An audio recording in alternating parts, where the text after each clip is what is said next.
8. Monitor की T T T की आवाज भले आदमी को पैनिक करने के लिए काफी थी। आंटी उठते ही घबरा गई। उन्हें दिख रहा था कि अतर बेहोश है, फिर भी वो उसे हिला डुला के पूछने लगी, उठ, अर्तु, क्या हुआ तुझे? अरे उठ ना। ये पार्थिव, देख ये कांप क्यों रहा है? इसको ठंड लग रही। मैं आंटी की पूरी बात सुनने के लिए भी नहीं रुका। मैं सीधे दौड़ता हुआ डॉक्टर श्रुति के ऑफिस पहुंचा। श्रुति वहां नहीं थी, शायद मुझे डांटने के इंतजार में ही बैठी थी। मेरे मोराल की ऐसी की तैसी फेरते ही अपने घर चली गई। मुझे एक नर्स दिखाई दी। सिस्टर सुनिए, वो मेरा दोस्त अथर्व शर्मा, उसको आज मेरा ड्यूटी नहीं है, दूसरा नर्स आएगा उसको बोलना। अरे सुनो तो पूरी बात। दूसरा नर्स, वो शिवर कर रहा है, उसका बीपीएम 160 से ऊपर जा रहा है, जल्दी चलो। नर्स ने शायद कुछ इमेजिन किया और तुरंत मेरे साथ आई। अथर्व की मम्मी अभी तक उसे नींद से उठाने की कोशिश में थी। नर्स ने तुरंत उन्हें साइड हटाया। हेलो मैडम, आप पेशेंट का कंडीशन और क्रिटिकल कर देगा, छोड़ो उसको, साइड हो। नर्स ने तुरंत उसका माथा चेक किया, फिर उसको तुरंत ड्रिप लगाई। एक इंजेक्शन उसके हाथ में ठोका और दूसरा इंजेक्शन उसके ग्लूकोज ड्रिप में ठूस दिया। ड्रिप का कलर येलो हो गया। 5 मिनट तक नर्स पेशेंटली अपना काम करती रही। धीरे धीरे अथर्व वाइब्रेशन मोड से बाहर आने लगा, लेकिन उसकी रिंग अभी भी बंद थी। मेरा मतलब उसको होश अभी भी नहीं आया था। इससे पहले कि मैं कुछ पूछता, नर्स खुद ही बोली, आपका लड़का कोई डेंजरस ड्रीम देखा है, उसका वजह से बीपी हाई हो गया इसका। अभी नॉर्मल है, पर मैं डॉक्टर को भेज देगी, टेंशन नहीं लेना। बहुत थैंक यू है तुम्हें बेटा। थैंक यू नहीं, फ्यूचर में ऐसा कभी हो तो पेशेंट को ऐसे बोतल की तरह हिलाने का नहीं, डॉक्टर को बुलाने का। क्या?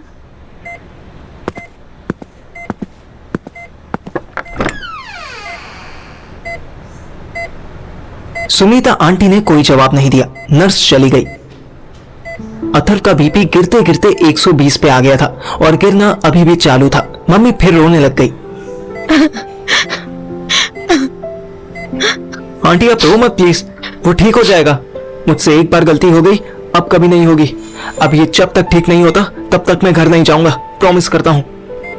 आंटी ने मुझे गले लगा लिया, फिर अपने पास बैठकर रोते रोते बोली,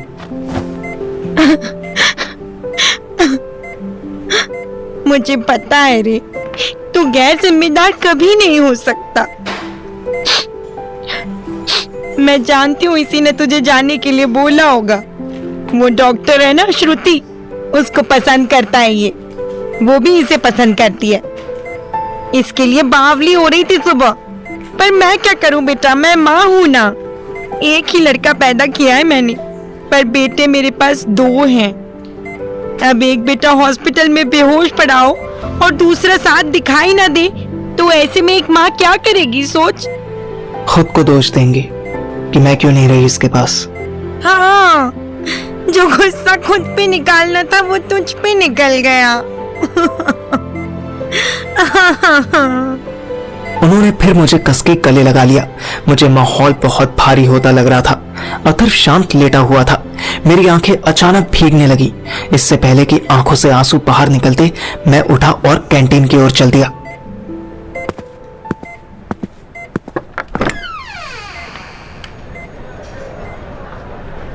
मैंने सोच लिया था कि जब तक अथर्व हॉस्पिटल में है मैं इमोशनल नहीं होऊंगा। इमोशन से साले ऐसी की तैसी करवाते हैं। मैंने कैंटीन से 2 चाय ली और वापस अथर्व के रूम में आया। चाय देखकर आंटी के चेहरे पर कुछ राहत नजर आई। 12 बजे मुझे सुहानी का कॉल आया। यार तुझे बताया था ना, आज पतलू भैया से पिंकी का मोबाइल लेकर आना है। हाँ मुझे याद है, पर अभी नहीं आ सकता। अथर्व अनकॉन्शियस है। जैसे ही उसको होश आता है मैं भी आता हूँ। अरे पर 3500 कहाँ से आएंगे? एक सोर्स है। रुक मैं बात करके देखता हूँ। अगर बात बन गई तो मैं तुझे व्हाट्सएप कर दूंगा। तू 2 बजे तक उनके शॉप पर पहुंच जाइयो। तुझे पैसे वहीं मिल जाएंगे। ओके, पर सुन, वो मॉर्निंग में मैं तुझसे कुछ ज्यादा ही रूड। इससे पहले कि वो सॉरी बोलती, मैंने कॉल काटा और श्रेया को फोन लगाया। हाय श्रेया, कैसी हो? आई एम ओके पार्थिव, तुम बताओ। मैं तो ठीक हूँ, पर मेरा दोस्त ठीक नहीं है। वो अनकॉन्शियस है, इसलिए जब तक वो होश में नहीं आता मैं हॉस्पिटल छोड़कर नहीं जा सकता। Why are you telling me all this? Because I need your help. तुम्हारी फ्रेंड पिंकी, उसका टूटा हुआ मोबाइल गफार मार्केट में रिपेयर हो गया है, पर उसको 3,500 देना है, जो कि मेरे अकाउंट में अभी। Okay, okay, cut the crap. WhatsApp me or UPI QR code. I will send you the money. हाँ, इसके लिए दिल से थैंक यू श्रेया, पर तुम खुद जाकर मोबाइल देख लेती तो। Not at all. मुझे ऐसी किसी जगह नहीं जाना जहाँ जाकर मुझे अथर्व की याद आए। And Parthiv, don't mind, but आज के बाद मुझे कॉल मत करना। कुछ बहुत इंपॉर्टेंट हो, जैसे अभी तुमने बताया कि तुम्हें हेल्प चाहिए, तो मुझे व्हाट्सएप कर देना प्लीज। Thank you. श्रेया ने फोन काट दिया। ये लड़की 3 दिन में 4 कलर्स दिखा चुकी थी। यहाँ फिर सेल्फ रिस्पेक्ट और नींद पूरी करने के बीच में चॉइस थी। मैंने बिना ज्यादा सोचे उसे अपना QR कोड भेज दिया। तुरंत पैसे आ गए। तुरंत मैंने सुहानी को भेज दिए।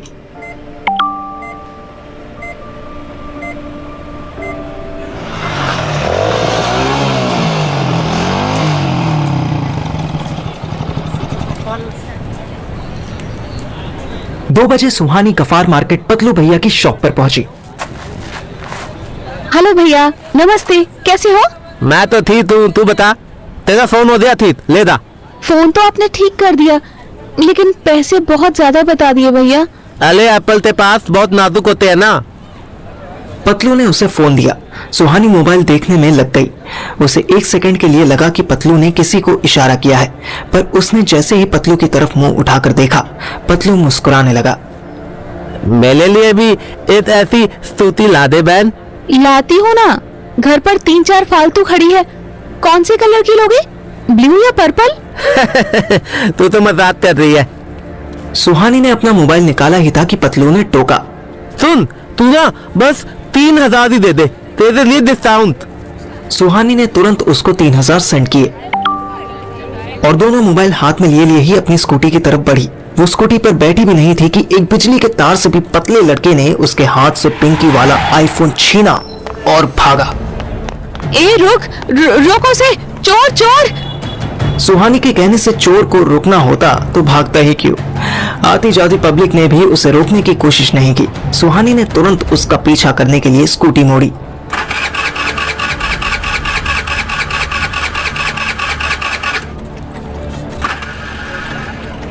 पर बार बार सेल्फ लेने पर भी स्कूटी स्टार्ट ही नहीं हुई। उसने मुड़कर पतलू की तरफ देखा, वो कहीं और देख रहा था। सुहानी की बुद्धि सनक गई। उसने स्कूटी को लेकर दौड़ना शुरू कर दिया। अरे स्टार्ट हो जा। स्कूटी अचानक स्टार्ट हुई और सुहानी उस पर कूदकर बैठ गई, लेकिन इतनी छोटी पतली गलियों में से वो मोबाइल स्नैचर कहां घुस गया था, सुहानी देख नहीं पाई। वो गौर से एक एक गली, एक एक आदमी को देखते हुए स्लोली स्कूटी आगे बढ़ा रही थी कि अचानक उसे थोड़ी दूर एक हांफता हुआ लड़का दिखा। उसके हाथ में वही पिंक बैक कवर वाला आईफोन था। सुहानी बिना हल्ला मचाए धीरे धीरे उसके पास पहुंचने लगी। जब वो ऑलमोस्ट उसके पीछे पहुंच ही गई थी, तभी चोर ने पलट के उसे देख लिया और फिर भागने लगा। हरामी साले, रुक, तेरी माँ की! सुहानी ने स्कूटी उसके पीछे दौड़ा दी। चोर राइट मुड़ा और खिचपिच वाली मार्केट में घुस गया। सुहानी ने तुरंत स्कूटी स्टैंड पर लगाई, लॉक की और उसके पीछे दौड़ पड़ी। रुक जा साले, कसम से कह रही हूँ, बहुत मारूंगी, नक्शा बिगाड़ दूंगी तेरा। अब चोर कहाँ ऐसी धमकियों से डरने वाला था, लेकिन जैसे ही वो लेफ्ट की एक गली में घुसा तो उसको ना कोई भीड़ मिली ना कोई मार्केट। वो सरपट दौड़ने लगा। सुहानी को गली के दूसरे एंड से एक लड़का आता दिखाई दिया। वो चिल्लाई, पकड़ो पकड़ो, मेरा फोन लेकर भागा है, पकड़ो उसको। उस आते लड़के ने लड़की के सामने इंप्रेशन बनाने के लिए भागते चोर को अड़ंगी मारी। उसके गिरते ही सुहानी आराम से खड़ी होकर अपने लंग्स में वापस सांस भरने लगी। साले कुत्ते, तुझे किसी ने इशारा किया था ना फोन चुराने का। वो लड़का जिसने टांग मारी थी वो बिना कुछ बोले आगे निकल गया। गली में बस सुहानी और तिल्ली से भी पतला चोर रह गया। सुहानी ने 2 थप्पड़ उसके मुंह पे चढ़े। मारो मत, मैं कह रही हूँ, मारो मत, गलती हो गई मेरे से। बहन मारो मत प्लीज। गलती हो गई, कुत्ते साले, मुझे इतना दौड़ाया। ला फोन दे मेरा। वो तो गिर गया कहीं। बहन मारो मत बहन, कसम से गिर रहा हूँ, कसम से गिर गया कहीं पे। तू ऐसे नहीं मानेगा, रुक अभी पुलिस को कॉल करती हूँ। सुहानी ने अपना फोन निकाला और 100 डायल किया।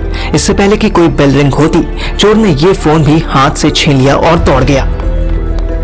सुहानी को इतना चूतिया फील हुआ कि वो अगले ही सेकंड मिल्खा सिंह बन गई। वो उसके पीछे दौड़ी, चोर आगे आगे, सुहानी पीछे पीछे। हरामी साले, आज तुझे जान से मार दूंगी मैं। चोर हल्का होने की वजह से तेज दौड़ रहा था। दोनों एक पतली सी गली में थे जो आगे मेन रोड पर खुलती थी। सुहानी अपना बेस्ट दे रही थी, फिर भी चोर से बहुत पीछे थी। गली के एंड में एक बाइक खड़ी थी। चोर उस बाइक को क्रॉस करते टाइम उसके साइलेंसर से टकरा गया और रोल होता हुआ सड़क पर गिरा। सुहानी उसके पीछे पीछे आई। बीच सड़क पर सुहानी ने उसका कॉलर पकड़ा और तभी एक कार ने उन दोनों को ठोक दिया।